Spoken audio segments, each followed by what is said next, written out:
Talking tree. Kotta lessons sleepy talking tree. Hey, cute rhymes party talking tree.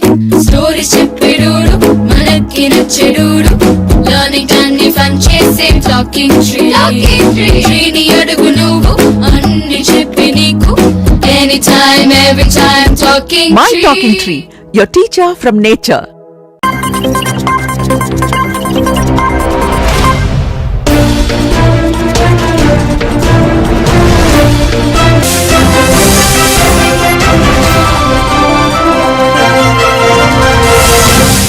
అందరి భాగస్వామ్యం అవసరమన్నారు ఆమె. తెలంగాణ కోసం ఎన్నో కష్టాలు పడి పిడికిలి బిగించి కోట్లాడామని, ఉద్యమంలో ఎంతో మంది ప్రాణాలు అర్పించారని గుర్తు చేశారు.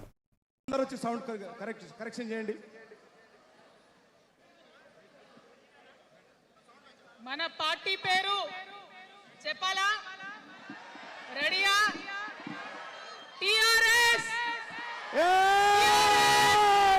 జై తెలంగాణ! జై టిఆర్ఎస్! జై తెలంగాణ! జై తెలంగాణ! జై తెలంగాణ! తెలంగాణ రాష్ట్ర సేన! జై తెలంగాణ రాష్ట్ర సేన! జై తెలంగాణ రాష్ట్ర సేన! జై తెలంగాణ రాష్ట్ర సేన! కవితమ్మ గారి నాయకత్వం! కవితమ్మ గారి నాయకత్వం! కవితమ్మ గారి జై తెలంగాణ రాష్ట్ర సేన! జై తెలంగాణ రాష్ట్ర సేన!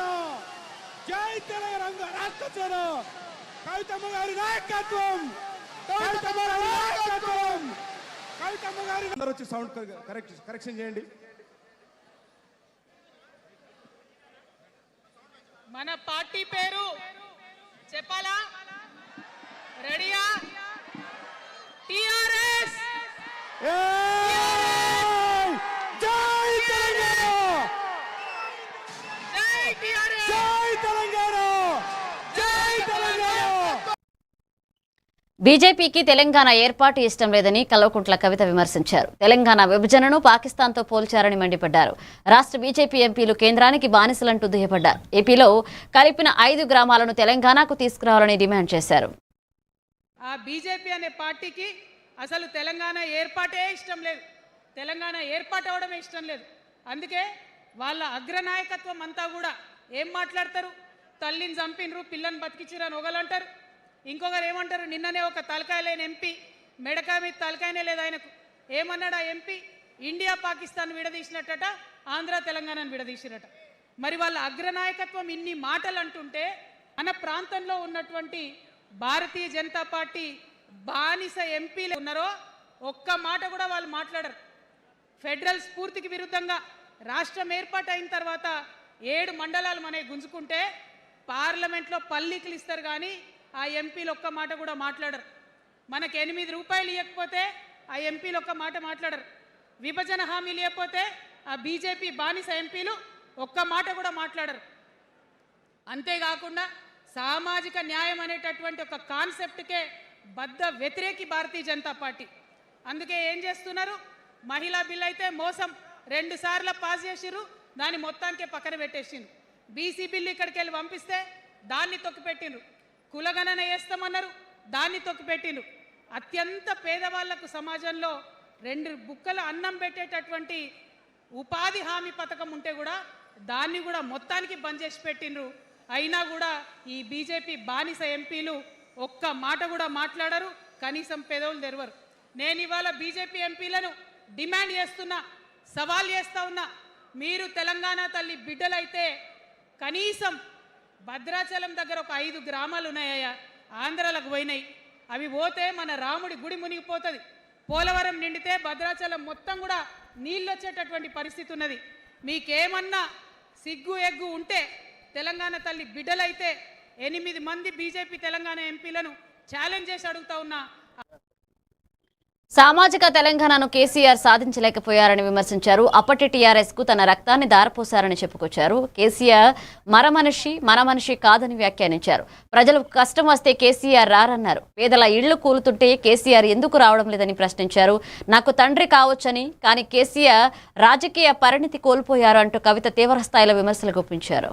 నేను కూడా బీఆర్ఎస్ అప్పుడున్న టీఆర్ఎస్కి నేను కూడా నా రక్తాన్ని, నా చెమటని, నా సమయాన్ని కుటుంబంతో, పిల్లలతో గడపాల్సిన టైంలో టీఆర్ఎస్ పార్టీ బలోపేతానికి పనిచేసిన వ్యక్తినే నేను కూడా.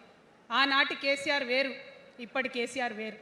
ఆనాటి కేసీఆర్కి తెలంగాణలో చేనేత కార్మికులు చచ్చిపోతుంటే భిక్షాటన చేసిన కేసీఆర్ ఆనాటి కేసీఆర్. ఇయాలటి కేసీఆర్ మారిన మనిషి, మనిషి, మన మనిషి కాదు. ఏమైంది ఇయాలటి కేసీఆర్కి? హైడ్రాలో ఇల్లు కూలిపోతుంటే అరుస్తున్నారు, అన్నా ఎక్కడున్నావు రా, వచ్చిండ్రా? రాలే. వెలుగుమట్లలో ఇల్లు కూలితే వచ్చిండ్రా? రైతులకు వర్ష బీభత్సమయ్యి మొత్తం పొలాలు మునిగిపోతే వచ్చిండ్రా? చేవెళ్ళ దగ్గర బస్ యాక్సిడెంట్ అయితే వచ్చిండ్రా? ఎక్కడ చిన్న కష్టం వచ్చినా ప్రజలకు ఆ సారు రారు, ఆ సారు రారు. ఎందుకంటే ఆయన మారిన మనిషి, మనిషి, గుంటనెక్కల తోడేళ్ల చేతిలో ఖైదీ అయినటువంటి మనిషి, మన మనిషి కాదు. బాధతో, దుఃఖంతో, ఆవేదనతో చెప్తున్న మాట, సంతోషంతో చెప్తలేని ఈ మాట నేను. అట్లాంటి కేసీఆర్ ఎట్లా ఉండే ఒకప్పుడు? అదే ఆర్డీఎస్ అంతా పాదయాత్ర చేసి నా తెలంగాణకు నీళ్లు కావాలని అడిగిరు. ఇవాళ మరి 10 ఏళ్ళ అధికారం ఉంటే పాలమూరు రంగారెడ్డి ప్రాజెక్టు కోసం 10 ఏళ్లలో ముందుకు పోతలేదంటే, ఎవరన్నా తెలంగాణ పట్ల ప్రేమ ఉంటే, పాలమూరు పట్ల ప్రేమ ఉంటే, కృష్ణా నీళ్లు వాడుకోవాలంటే మన కేసీఆర్ అయి ఉంటే ఆ పాలమూరు రంగారెడ్డి ప్రాజెక్ట్ కాడ కూర్చేసుకొని అది కట్టిస్తుండే. రాష్ట్రంలో ప్రస్తుతం నయా హిట్లర్ కర్కోటకుడి పాలన నడుస్తుందని సీఎం రేవంత్ రెడ్డిని ఉద్దేశించి తెలంగాణ రాష్ట్ర సేన చీఫ్ కల్వకుంట్ల కవిత ధ్వజమెత్తారు.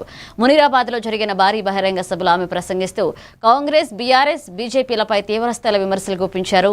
ఎన్నికల హామీలను అమలు చేయడంలో కాంగ్రెస్ విఫలమైందని, అటు బీఆర్ఎస్ అవినీతికి నిలయంగా మారిందని ఆమె ఆరోపించారు. సీఎం పరిపాలనలో ఉన్నాం, ఖచ్చితంగా కొట్లాడాల్సిందే. మనం ఏదైతే గురుకులాలు ఉన్నాయో వాటిలో విషం పెట్టి పిల్లల్ని చంపుతా ఉన్నారు. అయినా సరే విద్యాశాఖ మంత్రిగా ఉన్న సీఎం మాట్లాడతలేడు. అందుకే కర్కోటకుడు అంటా ఉన్నాం, అందుకే హిట్లర్ అంటా ఉన్నాం. కర్ల రాజేష్ అనేటటువంటి దళిత యువకుడు కస్టడీలో చచ్చిపోతే ఇప్పటి వరకు కూడా దానికి బాధ్యులైన పోలీసులను ఏం చర్యలు తీసుకోలేదు వాళ్ళ మీద. అందుకే కర్కోటకుడు అంటా ఉన్నాం, అందుకే హిట్లర్ అంటా ఉన్నాం.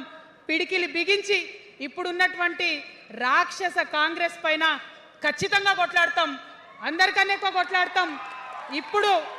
ఇప్పుడు మనమే ప్రధాన ప్రతిపక్షం అవుతాం, 2 ఏళ్ల తర్వాత మనమే అధికార పక్షం అవుతాం. ఖచ్చితంగా అధికారంలోకి వస్తాం. ఎందుకోసం వస్తాం అంటే నేను ఒక మాట చెప్పాలి మీకు,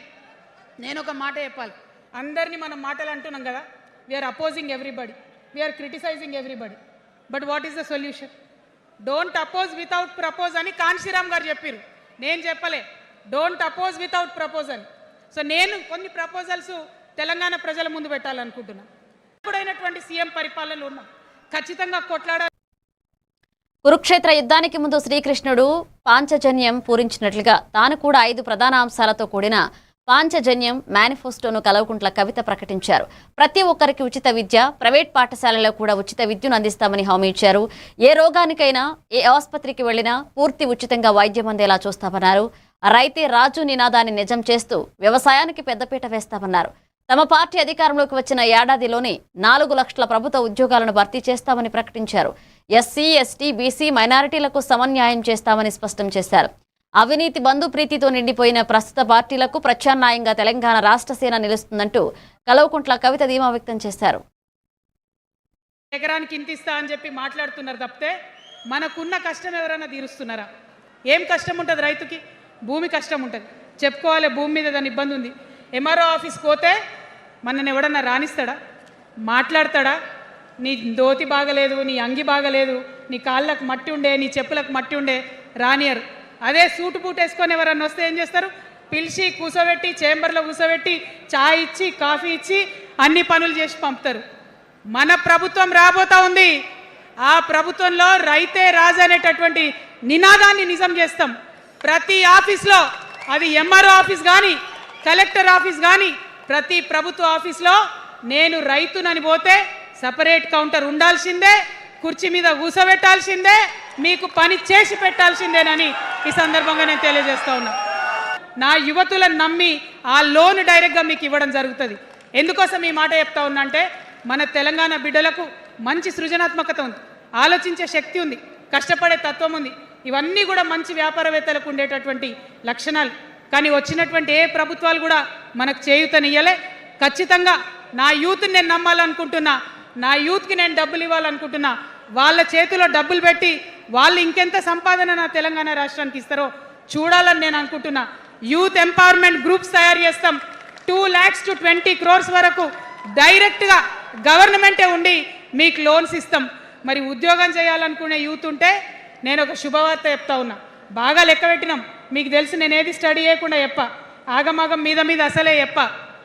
నేను స్టడీ చేసిన దానికి ఏంటంటే ఎవరైతే ఉద్యోగం చేయాలనే యూత్ ఉంటారో వాళ్ళకి మొదటి సంవత్సరమే మన గవర్నమెంట్ వచ్చినాక 4 లక్షల ఉద్యోగాలు ఒక్కటేసారి సింగిల్ నోటిఫికేషన్తోని ఇచ్చి తీర్థం. ఇది నా మాట తీసుకున్నా. మన రెండో అంశం పాంచజన్యంలో వైద్యం కోసం అనేక అగచాట్లు పడుతున్నారు, అనేక ఇబ్బందులు పడుతూ ఉన్నారు. నేను ఒకటే మాట ఇస్తా ఉన్నా, ఏ రోగమన్నా రాని, ఎంత పెద్ద హాస్పిటల్ అన్నా కానీ మన తెలంగాణలో మన జబ్బు ఎక్కడ తగ్గుతుందో అక్కడ మీ జేబులకెళ్ళి ₹1 ఖర్చు కాకుండా ఉచిత వైద్యం అందించే బాధ్యత మేము తీసుకుంటా ఉన్నాం. పిల్లలే పోయి బెల్లు కొట్టుకోవాలి, పిల్లలే పోయి బాత్రూమ్లు కడుక్కోవాలి, మంచినీళ్ళు ఉండవు, భయంకరమైన పరిస్థితి ఉంది. నేనేమంటా అంటే గుడిని ఎంత పవిత్రంగా చూస్తామో బడిని కూడా అంతే పవిత్రంగా చూడాలి. గుడిని ఎంత పవిత్రంగా చూస్తామో బడిని అంత పవిత్రంగా చూడాలి. కాబట్టి నేను ఒక మాట అంటున్నా. తెలంగాణ జాగృతి అధ్యక్షురాలు కల్వకుంట్ల కవిత తన కొత్త రాజకీయ పార్టీ ప్రకటనకు ముందు బంజారాహిల్స్లోని నివాసంలో భర్త అనిల్తో కలిసి ప్రత్యేక పూజలు చేశారు. ఈ సందర్భంగా వేద పండితుల ఆశీర్వచనాలు తీసుకున్న ఆమె పార్టీ జెండాను ఆవిష్కరించేందుకు సిద్ధమయ్యారు. తెలంగాణ రాజకీయాల్లో తనదైన ముద్ర వేసేందుకు సిద్ధమవుతున్న తరుణంలో దైవ దర్శనం, శాస్త్రోక్త పూజలతో ఆమె నూతన ప్రస్థానాన్ని ప్రారంభించారు.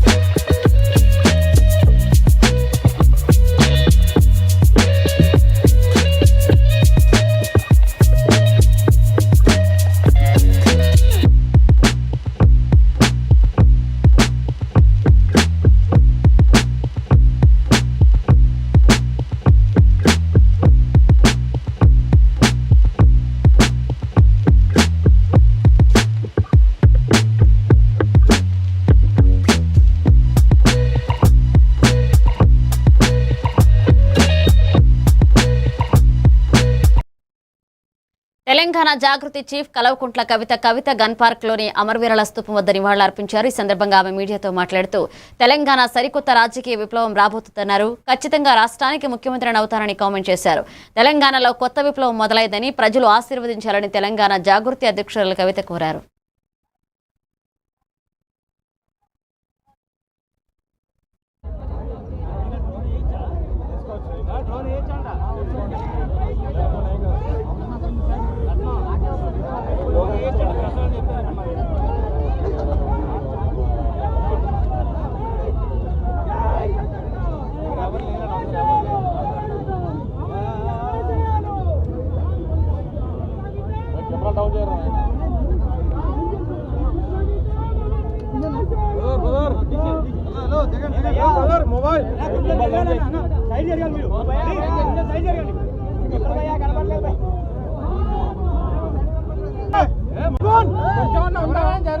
పవన్ ఇటు సైడ్ వచ్చి పెట్టు, సైడ్ వచ్చి పెట్టు. సెల్ ఫోన్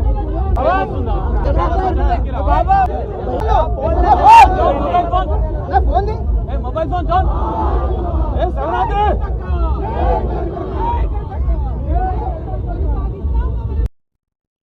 శంషాబాద్లోని ఎయిర్పోర్ట్ టెర్మినల్ కు బాంబు బెదిరింపు బెయిల్ రావడంతో ఉద్రిక్త పరిస్థితి నెలకొంది. వెంటనే అప్రమత్తమైన భద్రతా సిబ్బంది టెర్మినల్ అంతటా విస్తృతంగా తనిఖీలు చేపట్టారు. అయితే పరిశీలన అనంతరం ఎలాంటి అనుమానాస్పద వస్తువులు లేవని అధికారులు స్పష్టం చేశారు. దీంతో ఇది తప్పుడు బెదిరింపుగా తేలడంతో ప్రయాణికులు, సిబ్బంది ఊపిరి పీల్చుకున్నారు.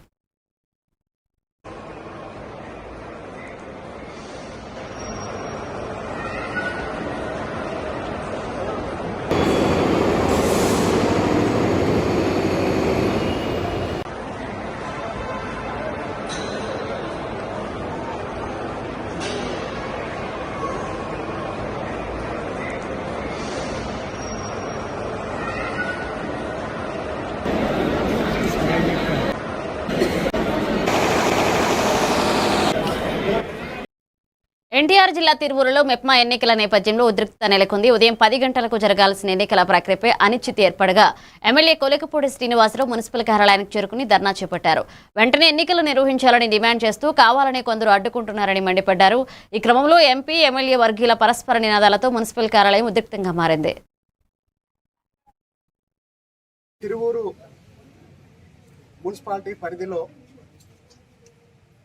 మెప్మా నూతన కార్యవర్గ ఎన్నికలు ఈరోజు ఉదయం 10 గంటలకి నిర్వహించాలి అని ఎన్టీఆర్ జిల్లా మెప్మా పీడీ గారు దాదాపు 15 రోజుల క్రితమే ప్రకటించారు. దానికి తగిన విధంగా సభ్యులందరూ కూడా ఈరోజు 10 గంటల ఎన్నికల కోసం సిద్ధమయ్యారు. రాష్ట్రంలో 2024 సార్వత్రిక ఎన్నికల్లో గౌరవ ముఖ్యమంత్రి చంద్రబాబు నాయుడు గారి నాయకత్వంలో తెలుగుదేశం, జనసేన, బీజేపీ కూటమిగా ఏర్పడి పోటీ చేశాము. 3 పార్టీల నాయకులు, కార్యకర్తలు కూటమి విజయం కోసం పనిచేశారు. తిరువూరు నియోజకవర్గంలో కూటమి అభ్యర్థిగా నా విజయంలో కీలక పాత్ర పోషించిన జనసేన పార్టీ తిరువూరు నియోజకవర్గం నాయకులు కొద్ది రోజుల క్రితం నా దగ్గరకు వచ్చి తిరువూరు శాసనసభ్యుడు రంగారెడ్డి జిల్లా కలవకుర్తి నియోజకవర్గంలోని ఆమన్గల్లో రౌడీ షీటర్ నేనావత్ పవన్ కళ్యాణ్ ను పోలీసులు అరెస్ట్ చేశారు. ఇక చెంచిలిగూడ జైలుకు తరలించారు.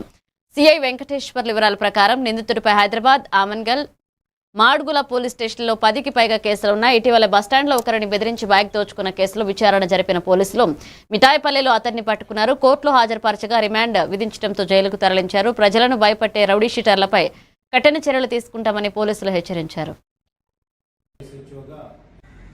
నేనావత్ పవన్ అనే ఫిర్యాదు మేరకు అతని యొక్క బైక్ హోండా షైన్ TS07GU1211 యొక్క వెహికల్ని వర్త్యావత్ పవన్ కళ్యాణ్ అనే వ్యక్తి దౌర్జన్యంగా దోపిడీతోటి అతని దగ్గర ఉన్నటువంటి బైక్ని బెదిరించి అతని దగ్గర నుంచి లాక్కొని వెళ్ళిపోయడానికి ఫిర్యాదు మేరకు కేసు నమోదు చేసి మా యొక్క అమర్గల్ PS రజనీకాంత్ మరియు ASI Muralidhar and team Mallesh and Rajender అందరి సమక్షంలో వాళ్ళు ఇతన్ని పట్టుకోవడం జరిగింది.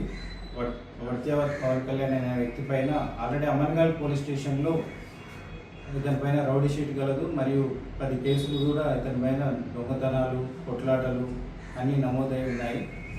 ఈ విషయం పైన ఈరోజు ఇటు హోండా షైన్ బైక్ని రికవరీ చేసి ఇతన్ని జ్యుడిషియల్ కస్టడీకి కోర్టులో ప్రొడ్యూస్ చేసి పంపించడం జరుగుతుంది. హెచ్చరిక ఏమనగా ఆమన్గల్ PS లిమిట్స్లో ఉన్న ప్రతి రౌడీ షీటర్కి ఏమనగా ఎవరు కానీ ఇలాంటి వాటికి మళ్ళీ పాల్పడినా, ఏ గొడవలలో ఇలాంటి ఇన్సిడెంట్లో పాల్పడినా. ప్రకాశం జిల్లా చేమకుర్తి మండలం చాండ్రపాడు గ్రామంలో జిల్లా కలెక్టర్ రాజబాబు వేకోజామునే పర్యటించి ప్రజల సమస్యలు తెలుసుకున్నారు. స్థానిక ఎమ్మెల్యే విజయ్ కుమార్తో కలిసి గ్రామంలో పారిశుద్ధ్య నిర్వహణ, త్రాగునీటి సరఫరాను పరిశీలించారు. మండల పరిషత్ పాఠశాలను సందర్శించి ప్రాంగణ శుభ్రత, నీటి నాణ్యతను తనిఖీ చేశారు. గ్రామానికి నీటి అవసరాలు తీరుస్తున్న చెరువును కూడా పరిశీలించారు. అదనపు వాటర్ స్టోరేజ్ ట్యాంక్ అవసరమని ప్రజలు కోరగా నిర్మాణానికి ప్రతిపాదనలు సిద్ధం చేయాలని అధికారులకు కలెక్టర్ ఆదేశించారు.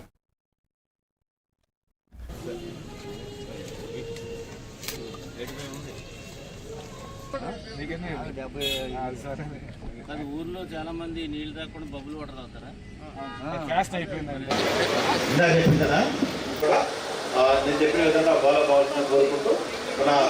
అందరికీ నమస్కారం. ఈరోజు చంద్రపాడులో పల్లె నిద్ర కార్యక్రమం జరుపుకున్నాము. దీని యొక్క ముఖ్య ఉద్దేశం ఏంటంటే ప్రజల యొక్క సమస్యల్ని వాళ్ళతో పాటు ఉండి వాళ్ళతో మాట్లాడి తెలుసుకునేటువంటి కార్యక్రమం ఇది. మీ అందరికీ తెలుసు ప్రజా సమస్యల మీద ప్రభుత్వం ఎంత కృషి చేస్తుందనేది. ప్రతి సోమవారం నాడు కూడా మన ప్రజల దగ్గర నుంచి సమస్యలను మనం సేకరిస్తున్నాము, వాటి పరిష్కారం చూపిస్తున్నాము. అదేవిధంగా ఆఫీసర్స్ అందరూ కూడా అవైలబుల్ ఉంటున్నారు. ఆఫీసెస్లో వాళ్ళ దగ్గరికి వెళ్ళినప్పుడు సమస్యలు చూపిస్తున్నారు. అయినప్పటికీ కూడా ఇంకా కొన్ని సమస్యలు ప్రజల దగ్గర ఉంటున్నాయి. ప్రజలు అసలు కొన్నిసార్లు ఆఫీస్కి రాకపోవచ్చు. అసలు యాక్చువల్గా విలేజ్లో ఏ సమస్యలు ఉన్నాయి, ఏమున్నాయి అనేది స్వయంగా వెళ్ళి తెలుసుకోమని చెప్పేసి గవర్నమెంట్ ఇన్స్ట్రక్షన్స్ ఉన్నాయి. అందులో భాగంగానే ఈరోజు ఇక్కడికి రావడం జరిగింది. నాతో పాటు గౌరవ ఎమ్మెల్యే గారు, స్థానిక ఎమ్మెల్యే గారు విజయ్ కుమార్ గారు, మా జేసీ గారు కల్పనా కుమారి గారు, ఇతర ఆఫీసర్స్ మొత్తం జిల్లా యంత్రాంగం అంతా కూడా ఇక్కడికి వచ్చారు. ప్రజలతో కూడా ఇప్పుడు మాట్లాడటం జరిగింది. చాలా చక్కగా వాళ్ళకు ఉన్నటువంటి సమస్యలు చెప్పారు, దానికి సంబంధించిన సొల్యూషన్స్ కూడా చెప్పారు, ఎలా చేసుకుంటే బాగుంటుందనేది అవన్నీ కూడా తీసుకోవడం జరిగింది. తిరుపతి జిల్లా రైల్వే కోడూరులో శ్రీ గంగమ్మ తల్లి జాతర అత్యంత వైభవంగా జరిగింది. వేలాది మంది భక్తులు అమ్మవారి దర్శనం కోసం తరలివచ్చి పట్టణ వీధులన్నీ జనసంద్రమయ్యాయి. తెల్లవారుజాము నుంచే శ్రీ అంకాలమ్మ గుడి నుంచి అమ్మవారి ఊరేగింపు ప్రారంభమై గంగమ్మ తల్లి గుడికి చేరింది. పోలీసులు బందోబస్తు ఏర్పాటు చేసినప్పటికీ ఎండలను లెక్క చేయకుండా భక్తులు భక్తి శ్రద్ధలతో దర్శనం చేశారు. జాతర నిర్వాహకులు అమ్మవారిని అద్భుతంగా అలంకరించగా ఈ ఉత్సవం రైల్వే కోడూరులో కన్నుల పండుగగా నిలిచింది.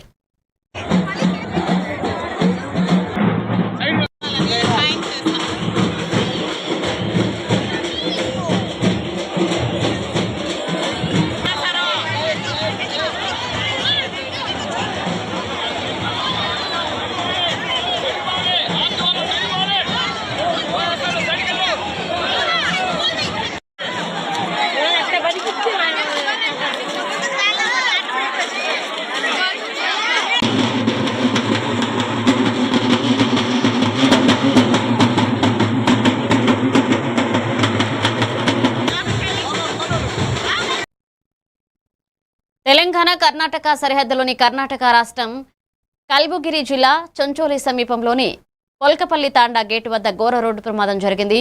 ఆటో, సిమెంట్ ట్యాంక్, బస్సు ఢీకొనడంతో 3 వాహనాలు బోల్తా పడ్డాయి. ప్రమాదంలో 13 మంది ప్రయాణికులు గాయపడగా వారిని సమీప ఆసుపత్రికి తరలించారు. ఆటో డ్రైవర్, లారీ డ్రైవర్ పరిస్థితి విషమంగా ఉండడంతో మెరుగైన చికిత్స కోసం కల్బుగిరి జిల్లా ఆసుపత్రికి తరలించారు. సిమెంట్ ట్యాంకర్ బ్రేకులు ఫెయిల్ కావడంతో ఈ ప్రమాదం జరిగినట్లుగా ప్రాథమికంగా తెలుస్తోంది. ప్రమాదానికి గురైన 3 వాహనాలు కర్ణాటక రాష్ట్రానికి చెందినవిగా గుర్తించారు.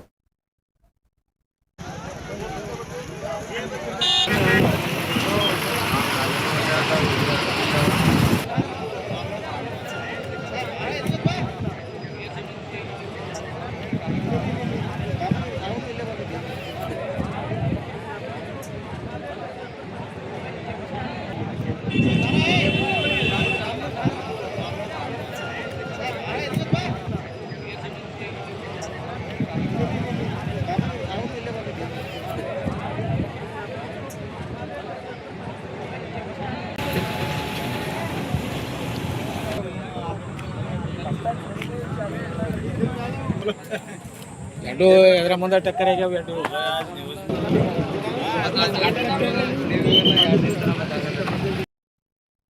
రంగారెడ్డి జిల్లా రాజేంద్రనగర్ నియోజకవర్గం బండ్లగూడ జాగిర్ పరిధిలో టిప్పుఖాన్ బ్రిడ్జి నుంచి అరే మైసమ్మ దేవాలయం వరకు ఫుట్పాత్ ఆక్రమణలపై అధికారులు కఠిన చర్యలు చేపట్టారు. ఏసీపీ శ్రీధర్ ఆధ్వర్యంలో భారీ పోలీస్ బందోబస్తు మధ్య జీహెచ్ఎంసీ సిబ్బంది ఆక్రమణలు కూల్చివేశారు.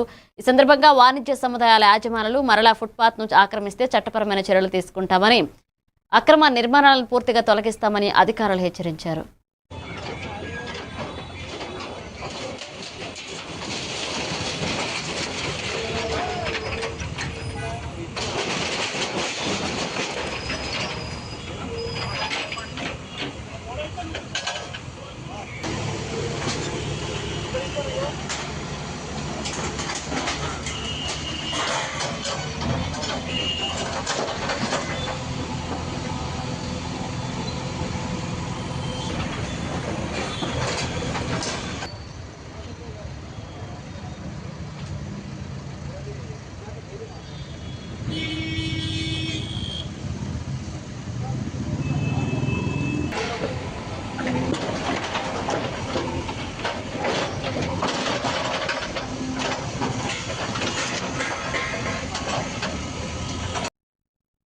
We will turn updates. Keep watching A1 TV Telugu News.